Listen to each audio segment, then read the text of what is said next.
जय हिंद, वंदे मातरम।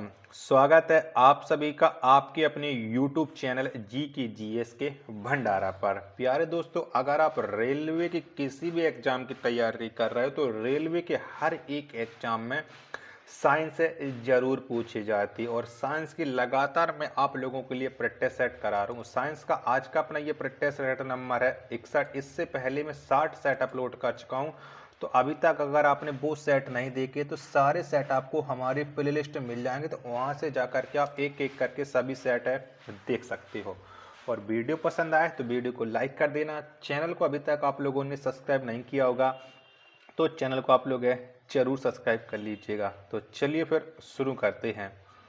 तो पहला प्रश्न है आपके सामने कि पदार्थ का गैस से द्रव अवस्था में बदलना कहलाता है, तो ये क्या कहलाता है? तो पदार्थ का गैस से द्रव अवस्था में बदलना ये संघनन कहलाता है। एक का सी ऑप्शन राइट आंसर हो जाएगा। दूसरा प्रश्न आ जाता है कि दाब बढ़ाने पर द्रवों के द्रवणांक पर क्या प्रभाव पड़ता है? तो बताओ क्या प्रभाव पड़ता है? तो यह द्रव की प्रकृति पर निर्भर करता है। बी ऑप्शन राइट आंसर हो जाएगा। तीसरा प्रश्न आ जाता है कि तारों में प्लाज्मा बनता है, तो बताओ तारों में प्लाज्मा वो किसके कारण बनता है? तो ये उच्च तापमान के कारण बनता है तारों में प्लाज्मा। 3 का बी ऑप्शन राइट आंसर हो जाएगा। चौथा प्रश्न आ जाता है कि अशुद्ध जल से बड़ी मात्रा में पेयजल तैयार किया जाता है, तो बताओ किन सी विधि के द्वारा तैयार किया जाता है? तो ये निथार करके तैयार किया जाता है। डी ऑप्शन राइट आंसर हो जाएगा। पांचवा प्रश्न आ जाता है कि निम्न में से कौन सा एक दुनिया का सबसे प्रचुर मात्रा में उपलब्ध जीवाश्म ईंधन है? तो कौन सा है जो सबसे ज्यादा उपलब्ध है दुनिया में? 5 का आंसर तो ये पेट्रोलियम है। सी ऑप्शन करेक्ट आंसर हो जाएगा। छठवां प्रश्न आ जाता है कि बर्फ की तुलना में द्रव जल अधिक संघनन होता है, इसका कारण? तो इसका क्या कारण है? तो इसका कारण है हाइड्रोजन आबंध। 6 का बी ऑप्शन राइट आंसर हो जाएगा। सातवां प्रश्न, किस कारण से वायु के बुलबुले तरल पदार्थ में उठते हैं? तो ये किसके वजह से उठते हैं? तो ये श्यानता और उत्प्लावन के वजह से उठते हैं। बी ऑप्शन राइट आंसर हो जाएगा। आठवां प्रश्न है आपके सामने, केरल में समुद्री तट की रेत में भरपूर मात्रा में क्या पाया जाता है? तो क्या पाया जाता है? तो केरल में समुद्री तट पर रेत में भरपूर मात्रा में थोरियम मिलता है। 8 का सी ऑप्शन राइट आंसर हो जाएगा।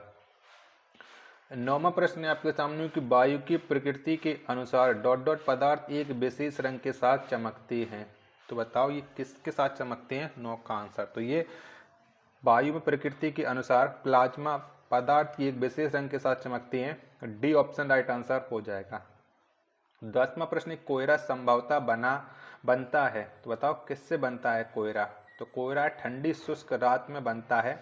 10 का ए ऑप्शन राइट आंसर हो जाएगा। आशा करता हूँ आपको वीडियो पसंद आ रही होगी, तो प्लीज़ वीडियो को लाइक करें और चैनल को अभी तक आप लोगों ने सब्सक्राइब नहीं किया होगा तो ज़रूर सब्सक्राइब कर लीजिएगा।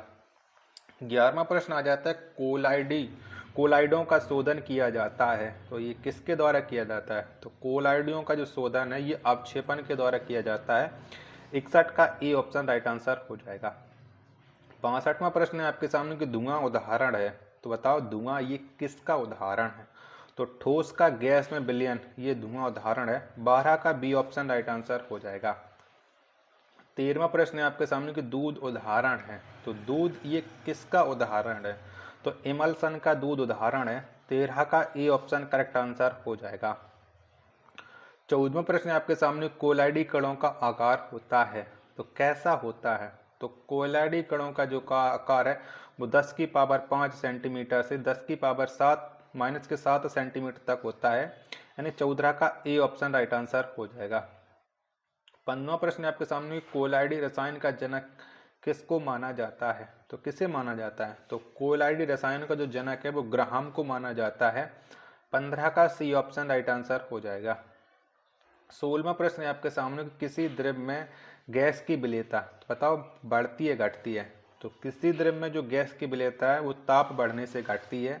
16 का बी ऑप्शन राइट आंसर हो जाएगा। 17वां प्रश्न आ जाता है कि ठोस पदार्थों की विलेयता ताप बढ़ने से, तो बताओ क्या हो जाती है? तो ये ताप बढ़ने से बढ़ती है। 17 का बी ऑप्शन करेक्ट आंसर हो जाएगा। 18वां प्रश्न है कोलाइड है, तो बताओ कोलाइड ये क्या है। तो कोलाइड या एक विषमांगी मिश्रण है। 18 का ए ऑप्शन राइट आंसर हो जाएगा। 19वां प्रश्न आ जाता है कि धुएं और कोयले से बनता है, तो बताओ क्या बनता है।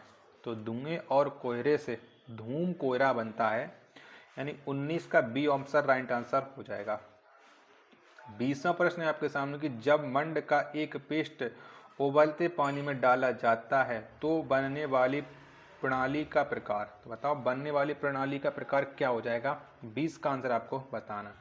तो यह एक कोयलाइड विलयन है, ए ऑप्शन राइट आंसर हो जाएगा। चलिएगा, वीडियो आप लोगों ने शेयर कर रखी होगी तो अच्छी बात है, नहीं कर रखी होगी तो प्लीज़ कर दीजिएगा, बहुत मेहनत करके आप लोगों के लिए वीडियो बनाता हूँ। 21वां प्रश्न आ जाता है कि समस्थानिक परमाणुओं में किसकी संख्या समान होती है। तो किसकी संख्या समान होती है, तो ये प्रोटॉन की संख्या समान होती है। 21 का ए ऑप्शन राइट आंसर हो जाएगा। 22वां प्रश्न आ जाता है कि वह तत्व जिसका परमाणु क्रमांक व परमाणु भार समान है, तो किसका है, वह कौन सा तत्व है। 22 का आंसर, तो वो तत्व है हाइड्रोजन। 22 का डी ऑप्शन राइट आंसर हो जाएगा। 23वां प्रश्न आ जाता है किसी तत्व के परमाणुक भार को किस में व्यक्त किया जाता है। तो किसी तत्व का जो परमाणुक भार है इसे व्यक्त किया जाता है AMU में। 23 का सी ऑप्शन राइट आंसर हो जाएगा। 24वां प्रश्न है आपके सामने कि नाभिक में प्रोटॉन व न्यूट्रॉन की कुल संख्या को कहते हैं, तो क्या कहते हैं। तो इनकी कुल संख्या को द्रव्यमान संख्या कहा जाता है। डी ऑप्शन राइट आंसर हो जाएगा। 25वां प्रश्न है आपके सामने कि परमाणु के नाभिक की लंबाई कितनी होती है, तो कितनी होती है। तो परमाणु के नाभिक की जो लंबाई है ये होती है 10⁻⁻12 सेंटीमीटर। 25 का बी ऑप्शन राइट आंसर हो जाएगा। 26वां प्रश्न है हाइड्रोजन परमाणु के द्वारा इलेक्ट्रॉन खो दिए जाने पर कौन सा कण बच जाता है। तो कौन सा कण बचता है। 26 का आंसर, तो इससे बचता है एक प्रोटॉन। 26 का ए ऑप्शन करेक्ट आंसर हो जाएगा। 27वां प्रश्न है किसी अक्रिय गैस के बाह्यतम कोश में इलेक्ट्रॉन की संख्या होती है, तो कितनी होती है। तो इलेक्ट्रॉन की जो संख्या है वो 8 होती है। 27 का सी ऑप्शन राइट आंसर है हो जाएगा।